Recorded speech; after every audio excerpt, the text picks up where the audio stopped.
Alright, I should still be on the starting screen, right? Yep. Alright, that's transition. Hey, What I is up, see guys? me. Welcome to the stream. We're gonna play D&D. It's gonna be a Oh, lot of that's fun. not too much of a delay. Oh, fuck. Hold on. This is my boy, Stabby Sneaky, otherwise known as Brandt. He Nice is to meet playing everyone. a... You wanna introduce your character? So I am playing a Dragonborn Druid. White Dragonborn Druid with a haunted past. With which I'm kind of just letting my DM roll with. So Yeah, me too. yeah, I picked haunted one, and I was hoping he'd pick up on that and do something really cool with it. And so far, so good. I mean, you guys know me. I'm Grimm. I'm playing a Paladin right now. I'm also Super haunted. strong. I haven't picked an oath yet, but yeah, I do hit pretty hard Wait, sometimes. you didn't pick an oath? No, I'm gonna do it like literally right now. Hold on. I was gonna say, I'm like, you might want to do that before we start. Okay, Um, I'm gonna have to buy that book right now, huh? if you want to go with that one, The which is marketplace. that's exactly why I did it, because I'm like, I had my whole build mapped out, and now I have to buy the book or I can't do it. So, Okay. it's Tasha's, I think, right? Yeah. I need Tasha's, I need players, and I need the DMs. Why do you need the DMs? Well, I plan on running a campaign in the fall after Pat's done. Oh yeah, but I mean, I would wait until. I mean, you don't need that for what you're doing. You know what I mean? Yeah. All you guys are gonna be just getting in, so Yeah. you'll all be fully rested and stuff unless For the Pat says love otherwise. of God, please. Alright, Brent, we were talking Oh about the Oath of Glory or the yeah, Oath of Devotion. no, you were talking about devotion and a different one. I thought. Let's see. I'm gonna look him up again. Conquest doesn't fit my guy. Devotion kind of fits my guy, but no. I think it was Oath of Glory? Maybe? Which one was it? I know you were talking about devotion. It could have been glory. I thought it was vengeance, maybe. No, so Vengeance doesn't align with my guy at all. It's more like Oh, Glory or Redemption. That's what it was. oh, okay. I think Yeah, I redemption was with it. think I'm taking Oath of Glory. Okay, that's what I'm going with.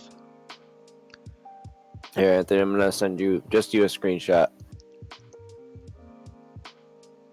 Oh, Oh, I gain new spells. Sick. what up, Joe? Hey, Joe. Hey, cool. Turn your webcam on, pussy. Also, I'm Well, streaming on Twitch. I would have to. That's my Hero Forge guy, Anthony. One sec. How's your day going, Joe? Good to see you. Oh, dude, that guy looks sick. It's going alright. I haven't really done anything yet. You like Yeah. it, Anthony? Yeah, it looks sick. Alright. Yeah, it took fucking spent like 2 hours on this shit. Anyways, check out what I got for my oath spells. Oh, I need to look on your. Okay. Damn, you get guiding bolt, heroism. Fuck yeah! You got bless by chance? I do. Yeah. Oh, bro, let me turn into a bear. Bless my shit. I get a fucking blessed attack on a double on a multi attack. Yeah. That's an extra 4D die for those who don't know. Mm-hmm. Just so you know, I Weird. don't know any of these spells, by the way. Heroism's good. It's like AOE buff. I'm Haste, I imagine, is good. Haste is amazing. Yeah. If I remember right. It might not work the same in 5e. Alright, so I'm gonna go to my character and show you the spells that I have prepared. I have Bless, Common, Detect Good and Evil, Guiding Bolt, Heroism, Shield of Faith.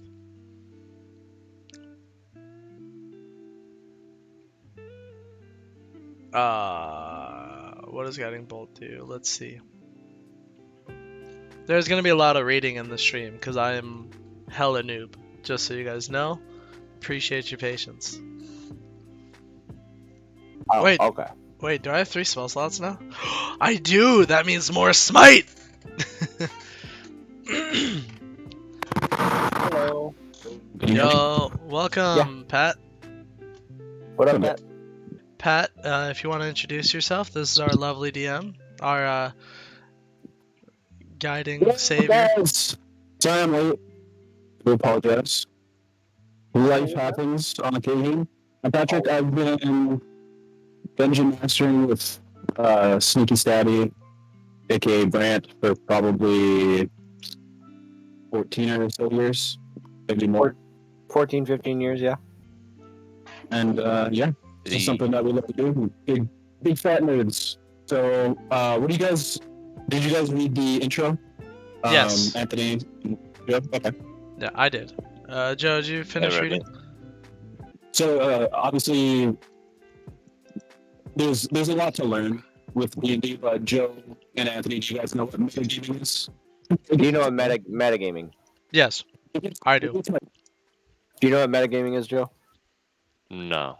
Okay, so like something your character wouldn't, but you as a person know. You can't like say that your character knows just for no reason. You know what I mean? Yeah, it's outside forces affecting the inside game. Oh, Like, okay. Say I'm role playing as a gym teacher and I'm trying to teach physics. Like, Or I don't like, know physics. I can think about how Brandt thinks, like in real life, But not in game. Like, but he that's doesn't know entirely separate than how his character is. exactly. Oh. Kind of a tough balance at first, but I kind of wrote it down to just like think of your character as you but separate. Like they grew up different, you know what I mean? So try to focus on that. If you see on did you- stream, I'm showing my character, by the way. Did you get that, Joe? Did I explain that? Okay. Yeah. Oh, okay. Yeah, next week too. I'll get my webcam set up. Well, Let's get started. So I need to pull up Roll20. Joe, you gotta hop into Roll20, sir. The guy in the top right is hot. That's D&D funny. 5e Pinhead Unleashed. Yeah, that's Brandt. That's my Okay. that's my boyfriend. There, it's getting better. Brandt, can you hear me? Yeah. Someone in my chat said the guy in the top right is hot. Thanks, baby. is that better? I appreciate it. Okay. I might have to turn me up. I'm married. Thanks. Appreciate you. Yeah. Hey, by the way, your character looks awesome. Is that going to be your new icon on Roll20? Yeah. Technical difficulties. The token looks sick. Oh yeah, Brent, your guy looks sick, bro. I'd fuck I like for it a lot. sure. Brent, my the person who said you're hot said you can find them in an inn and your character can have their way with you. I want to be your friend. You sound like a fun person. That's his character. There you go, perfect. It'll take me like 2 seconds. No, that's totally fine. 1 sec. I'm gonna make Brandt's token, then I'll do that. How was your day, by the way? Pretty hectic, but not too bad. Well, we're glad you're here. I'm very Yeah, excited. I'm glad you guys are here too. It's always I'm good so- having, new so hyped. players too. Okay, so what do you guys know about the story so far? You said you guys read the intro. Joe. So, the way I kind of took it was more like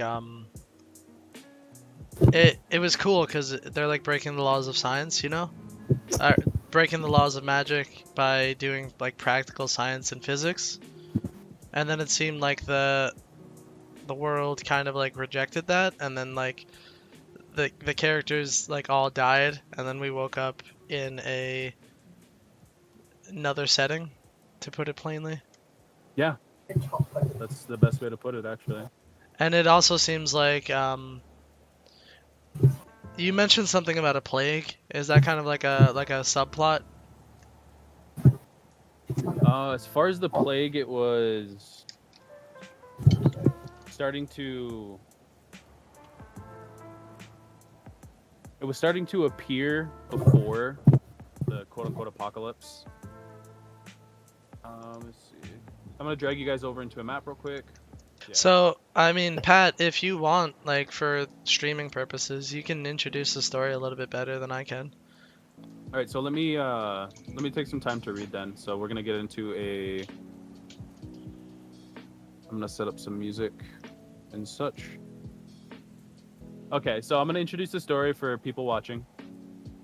So the year is 2146. It's 2,146 years since the last wall was built to keep out the destitute, a half-living, plague-infected people. The plague, which began in 91 BY, was what the politicians in the 22nd century used as an excuse to further their goals of reaching the outer space without dependence of magic. Of course, many of the magical denizens of Arin, your home planet, had been able to teleport to distant planets for millennia. The humans' goal of reaching space without magic had long been scrutinized as ambitious, but pointless, sometimes even nefarious.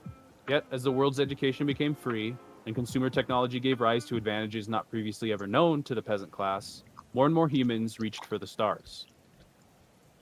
A recent televised event by one of Arin's premier scientists shocked the world with her first live, honest interview regarding the race to space. It left the world stunned. Apparently, she had contacted and confirmed with an ancient god that the first covenant of the sentient race of Arin with the gods was to never cross out of the barrier of life which protected Arin, also known as the atmosphere. By crossing into the realm of the gods, whichever sentient race did so would break the covenant and unleash the first vow onto Arin, which the scientist kept to herself. After much scrutiny and ridicule, many people came to believe her theory is a hoax. 26 years passed, and people forgot. The scientists went silent until today. Hundreds of people, including you, surround a massive ID, or illusion display, in the city center. A shaky and excited voice exclaims, "She's done it! After 26 years, she's broken the third magical law!" The ID pans over to a massive human design, which the voice calls a rocket. It seems quite jerry-rigged, but solid. The voice explains that there is no magical force at play, simply physics, a growing theory in recent years which explains the physical laws of the world. A massive fire, as if dragon's fire, is lit beneath the rocket, and it begins to raise upwards, defying magical theory, which says no observed physical mass, unmovable by physical means, may move without the intervention of magical forces or otherwise. There's a dragon hiding in there. She's using a wand of fireball to lift that piece of junk into the air. It's another hoax. I have shit to get done. People begin to disperse, laughing and joking. But you remain and watch as the rocket is lifted into the air. You watch as the rocket breaches the atmosphere, and watch as the atmosphere shimmers red and begins to grow bright. The rocket explodes. The dull hum of the crowd begins to raise. Interests are piqued. The atmosphere shimmers again and begins to rumble. The ground beneath you begins to shake, and a fire is lit in the sky nearly as bright as the sun's. The crowd panics as the heat from the atmosphere begins to vaporize people. You watch as a woman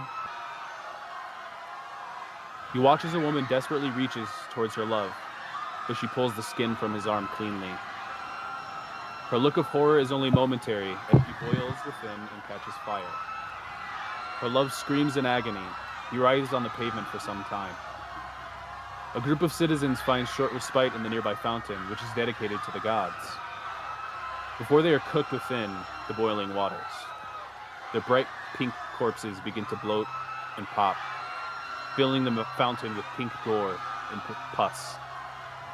The ID begins to crumble. Its last image is that of a young girl, completely aflame, casting a teleportation spell, but failing. Her screams are shrill and desperate, but for a short while cease.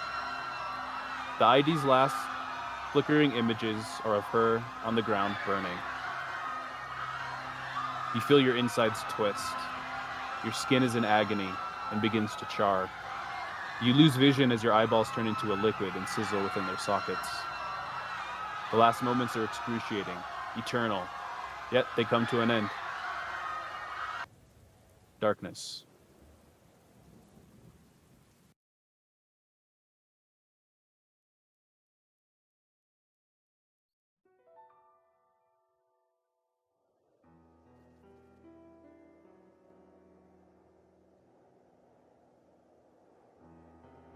After an eternity, you open your eyes. An infinity of souls float and swirl together into a twisting web incomprehensible. Before you, a massive dragon spreads its wings. Its jaws are open wide, and it feeds on souls endlessly. Its chest appears to be ripped open, and its enormous heart beats for all to see. The souls seem unconcerned with their fate, yet you can't help but feel a pull, distant, but distinct. A handful of souls diverge into another path, further down the line, which disappears into a sphere of pure opposite. Basically, what you guys are seeing is a massive dragon, and within its stomach is an entire planet that seems to be burning. And then the path diverges into another planet that is definitely Aran, but almost more ethereal, ghost-like.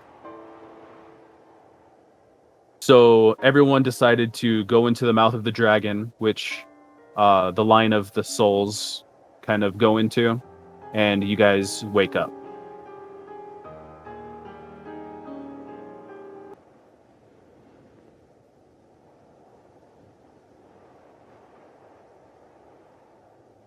So, Anthony, after the pain of death, you awoke in a dark cell. It took some time for your eyes to acclimate to the bright lights from without. But after a time, you realized outside of the cell, you were being watched by creatures you'd never seen before. They wore long, flowing crimson robes and talked in a language that emphasized harsh vowels. They spent a lot of time watching you, speaking amongst themselves to the point you almost got used to it. They never did anything more than watch. Today, though, they did something to you. You couldn't move. They put a wriggling creature that nearly made you vomit down into your throat. You felt it latch itself inside of you. You vomited countless times in the coming weeks, to no avail. You can feel it move from time to time.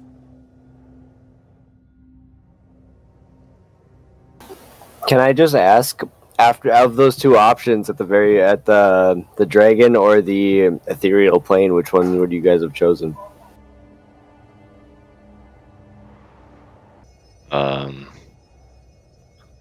I don't know. Actually, I would probably check out the other one, the ethereal plane, maybe.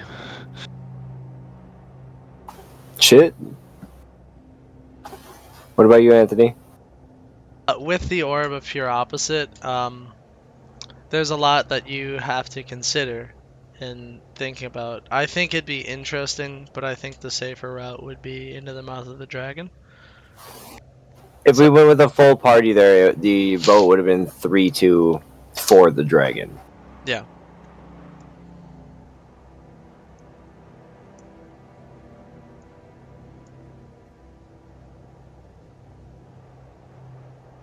Is that helpful? That is definitely. So if I zoom in on you, or can you zoom in on yourself real quick? Okay, so can you move your token just around a little bit? Perfect. That looks very good. So basically, you are in a dark cell right now. Yep. This has basically become your home. Hey guys, thanks for hopping in yesterday.